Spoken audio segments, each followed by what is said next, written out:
আমাদের সব কটাই নাহলে তো ঠিক ঢুকবেই না।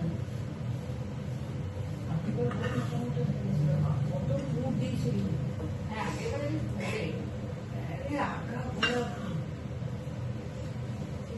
অত তেলও দিতে হয় না। মাদের তো দেখতাম ওই বেগুনের ডাঁটা দিয়ে তেল, তুমি প্রতিটা ব্রাশ করছো কেন? আমি তো একটা তেলে 2-3টে নামানোর চেষ্টা করছি।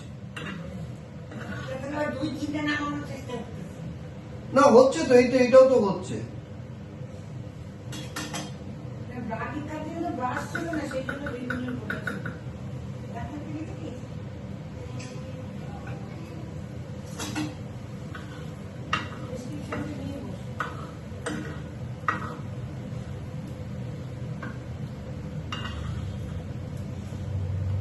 দ্বিতীয় পাটিসাপটাও সাকসেসফুলি ডান।